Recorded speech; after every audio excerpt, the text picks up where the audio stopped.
দ্বীপটির নাম Iceland of dolls বা পুতুলের দ্বীপ। মেক্সিকোর রাজধানী মেক্সিকো সিটি থেকে 17 মাইল দক্ষিণে জোকিমিলকো জেলায় অবস্থিত এই দ্বীপটি দেখলে কেমন যেন গা শিউড়ে ওঠে। এই দ্বীপকে ঘিরে রয়েছে কিছু ভুতুড়ে কাহিনী।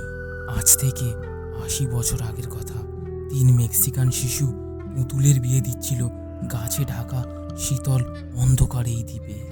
খেলতে খেলতে তাদের একজন হঠাৎ নিখোঁজ। পরবর্তী সময়ে দ্বীপের পাশের একটি খাল থেকে পাওয়া গেল তার মৃতদেহ।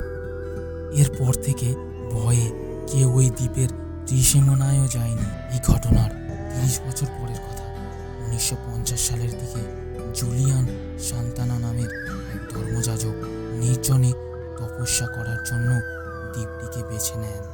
জুলিয়ানের মত অনুযায়ী ওই দ্বীপে আশ্রম গড়ে তোলার পর থেকে তার সঙ্গে মৃত শিশুটির আত্মার প্রায় কথা হতো।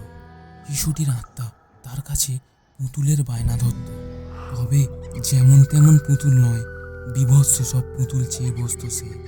ওই আত্মার অনুরোধে জুলিয়ান তার আশ্রমে চাষ করা সবজির বিনিময়ে মানুষের কাছ থেকে নষ্ট পুতুল সংগ্রহ করত এবং সেগুলো এনে গাছের ডালে বেঁধে রাখলেই খুশি হতো শিশুটির আত্মা। এমনইভাবে হাজার হাজার সংগ্রহ করা পুতুল দিয়ে জুলিয়ান গড়ে তোলে মৃত পুতুলের দ্বীপ। কেউ কেউ বিশ্বাস করে মৃত শিশুটির আত্মা দ্বীপটিতে এখনো ঘোরাঘুরি করে। মাঝে মাঝে সেখানে শোনা যায় ভুতুড়ে আওয়াজও।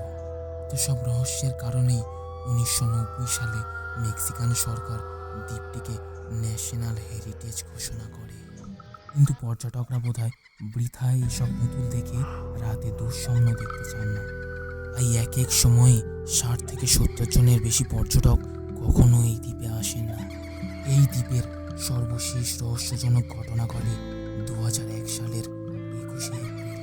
এদিন জুলিয়ান তার বোনের ছেলেকে নিয়ে সেই রহস্যময় খালে মাছ ধরছিল। সে সময় তিনি বলেন তাকে জলের নিচ থেকে কারা যেন ডাকছে, তারা তাকে তাদের সঙ্গে যেতে বলছে। এর কিছুদিন পর ওই খাল থেকে উদ্ধার করা হয় জুলিয়ানের নিথর দেহ।